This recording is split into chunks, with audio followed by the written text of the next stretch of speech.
Magandang gabi po. Pag-asa Weather Update. Alamin ang lagay ng panahon ngayong gabi ng Biyernes, September 8, 2023 at sa mga susunod na araw.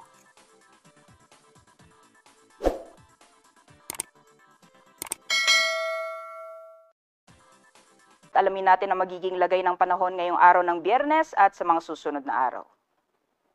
Sa kasalukuyan po ay patuloy pa rin umiiral ang hanging habagat or southwest monsoon na nakakaapekto sa western sections or kanlurang bahagi ng northern as well as central Luzon. Although sa ngayon po may kahinaan yung epekto nitong habagat at wala po tayong naasahan ng malawakang mga pag-ulan dulot na epekto ng southwest monsoon. Meanwhile, for Metro Manila at sa malaking bahagi naman po ng ating bansa, asahan po natin magiging maaliwalas ang ating panahon. Liban na lamang yung mga tsansa ng mga isolated mga pag-ulan dulot ng localized thunderstorms ngayong hapon or mamayang gabi.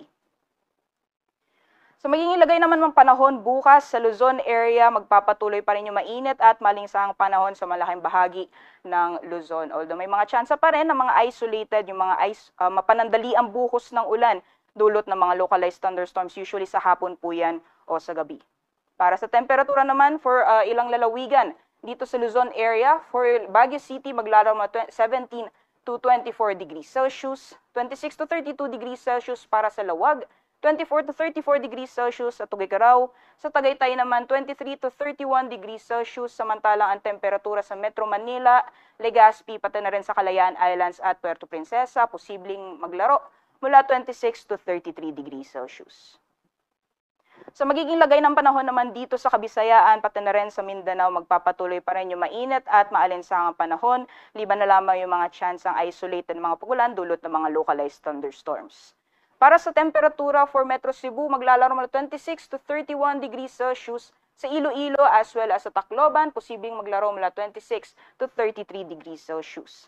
Sa Cagayan de Oro naman, 24 to 32 degrees Celsius, samantalang sa Zamboanga as well as sa Davao, ang temperatura ay posibleng maglaro mula 25 to 34 degrees Celsius.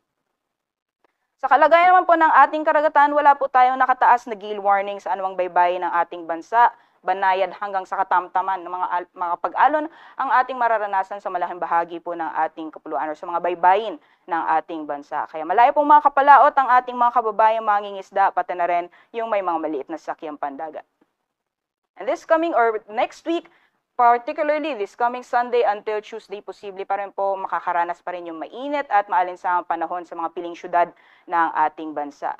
Metro Manila temperatures maglalaro mula 25 to 32 degrees Celsius, sa Baguio City 17 to 24, for Legazpi City naman 26 to 32 or 25 to 32 degrees Celsius, for Metro Cebu 25 to 31 degrees Celsius, and for Metro Davao naman 25 to 34 degrees Celsius.